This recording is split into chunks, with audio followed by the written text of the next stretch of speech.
was my favorite little brother, and she says, yeah, he gave me that boombox because he fucked it up, but you didn't get what you're supposed to get.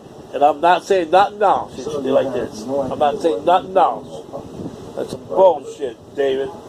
That's some real bullshit. And she's like, don't listen to her. Hey, kiss me on the teeth. Enjoy your new Christmas present. Because this is something that you can keep and something you can always have. And I know you like your music. Merry Christmas, Jimmy. If I have some sort of recess, I already have that. I will have to confirm with the ME, but alright, yeah, I had a hell of a time bringing that up back up north. You know, I brought it back on the Greyhound bus. You know, carried a big old ghetto blaster, you know. Everybody had one. Everybody. That was the thing back then. Boom boxes. Bigger the better. Some people had them on wheels and stuff, dragging them around. Loud ones, big ones. But anyways, that was the thing back then. They don't do that anymore. Poems. Anyhow, people were getting shot and killed for them. That's why. Crack me.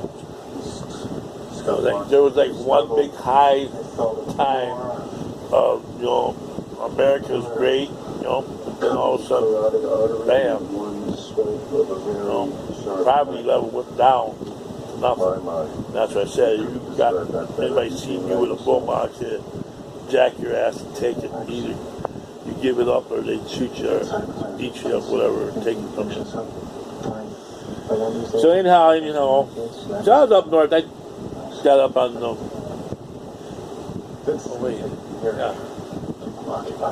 got up on the bus and playing. I had dead batteries, so I couldn't play it that loud. And I got it up north and that. I had it for a while. You know, the guy next door, in Portage, you know, the guy next door said, "Wow, I love your boombox. That's awesome." But I had outside in that. Bad mistake. I had it on the ground. Bad mistake. Because that drains your batteries for one thing. And bad thing is, see, my mom, she took that $600 and bought her a car. She bought a 72 Chevy Caprice. And she was going to buy it for a parts car. She had a 76 Chevy Impala. And she thought that she could take the parts off the 72 Caprice and put it on her 76 Impala. Found out you couldn't do it. None of the bolts matched up, nothing worked. So it was a lemon. She just bought it for a parts car, $600. She told me that I can have it, I get my license, I can drive it, I get a job, I can fix it up.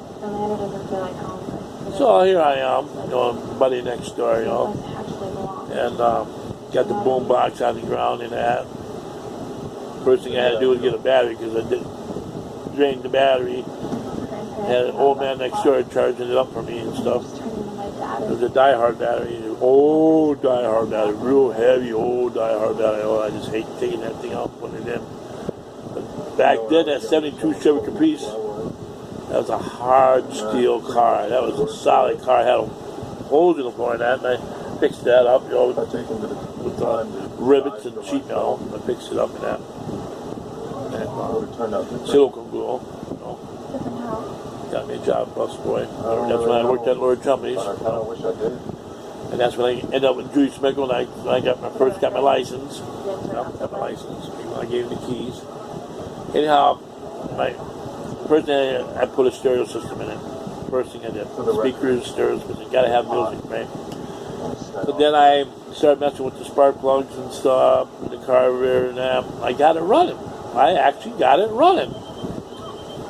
So I wanted to turn the car around, you know, and I got my buddy next door, you know, he's out there with me. I'm doing spray paint.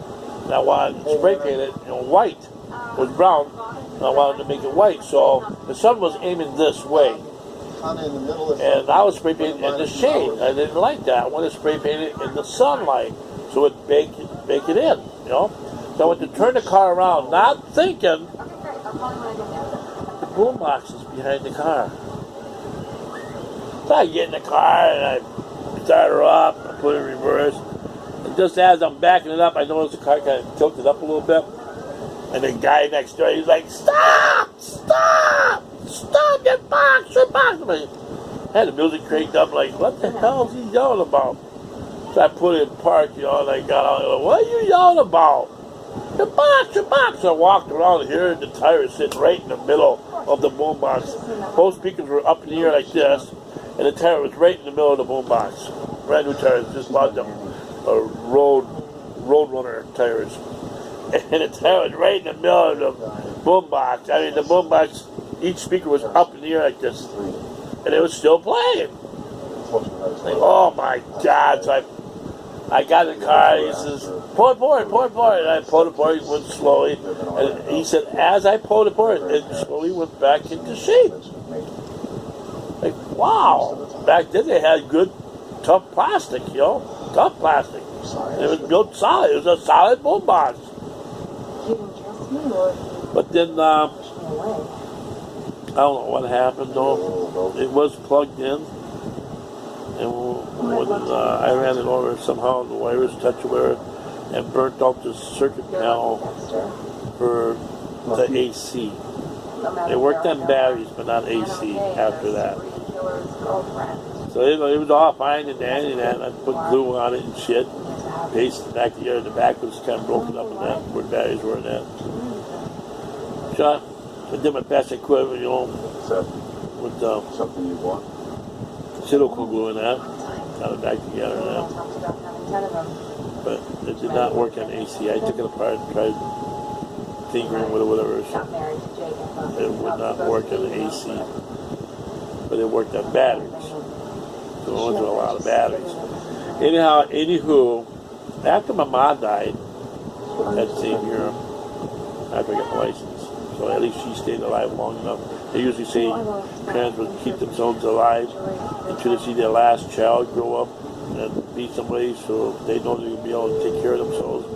Well, she saw I got a girlfriend, Judy Smith, going, and got a job, got my car fixed, got my license.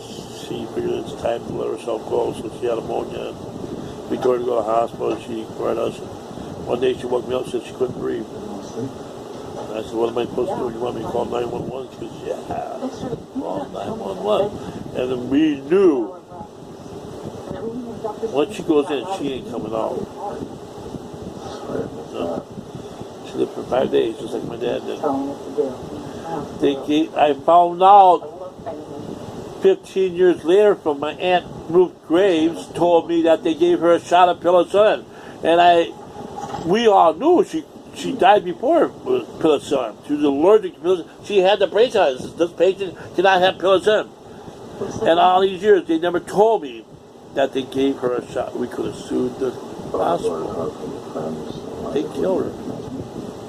She had pneumonia. I figured, well, that's been over 30 years ago, blah, blah, blah, 20 years ago, she should be all right, she should be over it.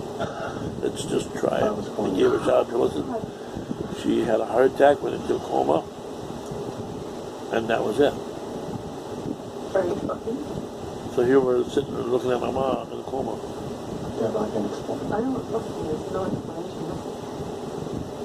And then they go, well, we don't know if she's going to make it or not.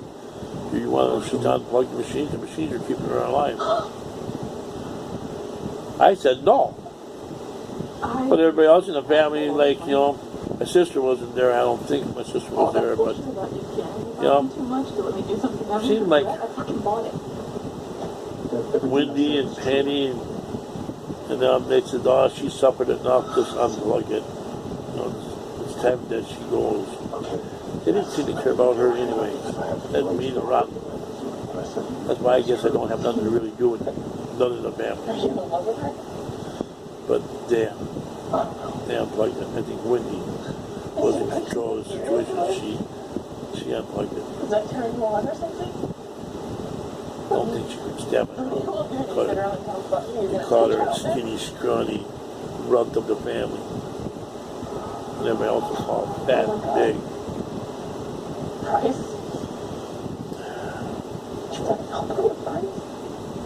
I was wrong. And then, get this. 3 days after my mom died, got a check in the mail for $1,000. And me and my mom talked about this. It was for my dad's life insurance. or a Social Security check that my mom was supposed to get. It was written in my mom's name for $1,000. The first check. And we talked about, oh, we're going to be doing so much better now. And you can get some good food. We eat steaks instead of rotten hamburger and moldy bacon and moldy bread. We're going to be doing so much better. We're going to get a better place and all that stuff. $1,000 a month extra. And we were really looking forward to that. 3 days after she died, the check came. And right away, Wendy goes to me, what'd you do with the check? Did you cash it? I'm like, no, I didn't cash it. I put it in her underwear drawer in the storage. You told me you accepted me being a killer. I feel like if you love me, you'll accept this. If I love you, I'm going to... Guess who got a hold of the underwear drawer? Ray Street.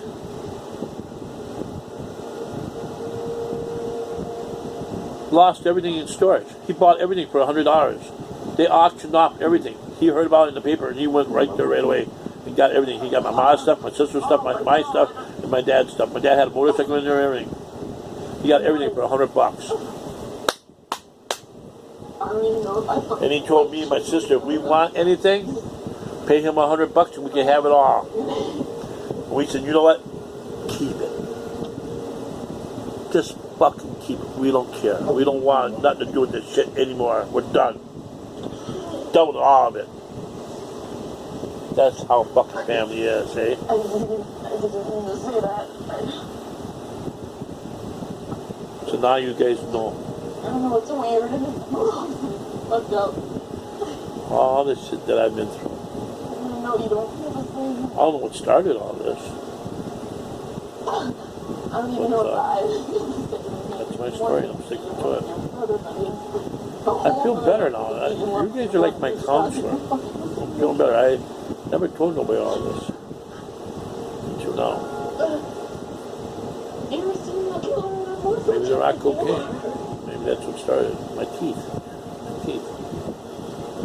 Or eating like a poor person. I don't know. But I'm born in a rise. All that. I haven't seen David Diaz since a long time. Sorry. Long time. I haven't seen him in a long time. I heard he gained weight. But I don't know what to I heard he hasn't changed either. Oh, God, for you.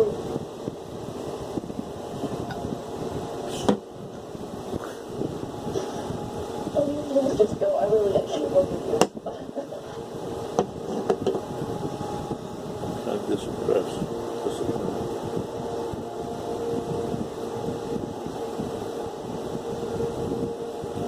YouTube girl kisses shit. What are you gonna do? Just keep following Isaac around all night? I'm gonna really use the kill tonight. After what Now you just guys know my life happened. history. She's not. All that I've been through. That's insane. After the And here I am today. Why'd you get arrested? I outlived my mom and I outlived my dad. Why she willing to give up everything she believes? My mom died age 50, my dad died age What am I supposed to 51. do? I can't feel what Deb wants me to feel. You don't even know how she wants you to feel. I'm going to be 54. She asked me to leave. Dexter. I am. Well, you know what I did to calm myself. I am. Oh, I think what came out of this is the car. Where is Isaac going? The car. Looks like a bar.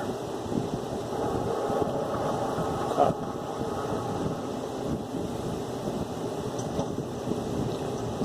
I owe some of two Chevy Caprice that my mom gave me. Looked like a man walking his gun into his car. Maybe he into a trap. She used to I make think the police over 100 feet. I remember her saying to me, well, this is after my mom died. So I'm going to ask you one question. I go, what's that? Just between you and me. Where's it going? Do you want to break up? Pleasant surprise. Or do you want to continue seeing each other? I go, oh, this deal, huh? That's what I want. I says, well, Some vestige of stability left in this colony. what looks like we're just going to have to break up. Donut shop.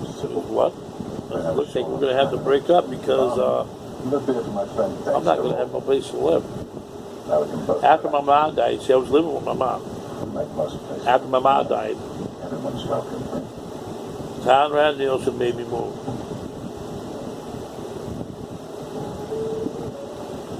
The sad thing is, I don't know if she ever gave him a rent security on it, but I never did get one back. So maybe, well, your ma, bad news is, good news is that I'm going to let you stay until you get everything out. I'm not kicking you out, I'm not throwing you out, but I'll let you stay. I'm not going to charge you for nothing. Just make sure you get that couch off the porch, and that's it. I'll let you stay until you get all your stuff packed up and everything gone, but you have to move on. And the bad news is, your mom never gave me a security deposit. So I'm sorry, there's not one to give you. I didn't know this.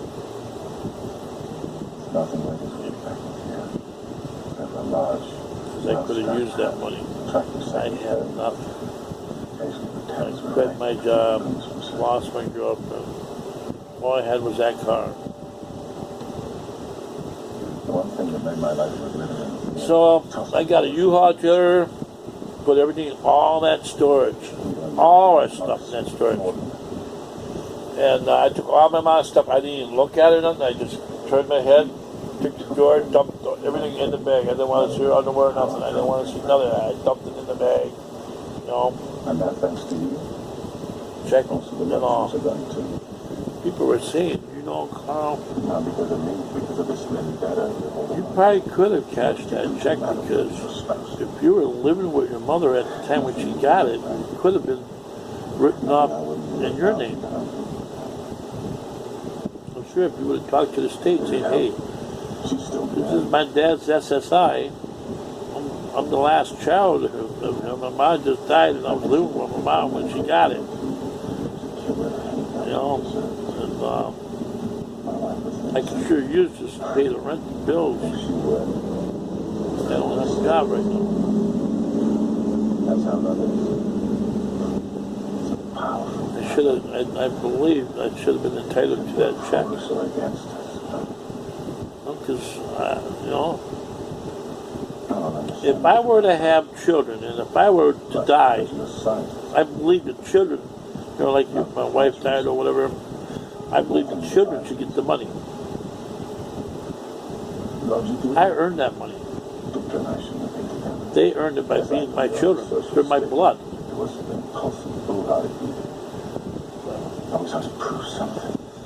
I didn't know much about law and I didn't know nothing about anything. All I know is my mom died and my dad died and I got to move on. That's all I know. I hold that check, I'm looking at it, $1,000. Now, I know my evil ass stepbrother, if he would have got that check, he would have cashed it in a second. Somehow, he would have cashed it. That just depends. I don't know how, but he was a scam. Forged your name or something. Cashed it. We don't have to do this. But they say everything happens for a reason. 3 days after my mom died, she got that check. We were waiting on that check. We were waiting on that check. She was getting SSI herself. She was getting like $850 a month. So that $850 and that $1,000, we would have been doing a lot better. Imagine that. Me and my mom lived off of, from Milwaukee, Wisconsin.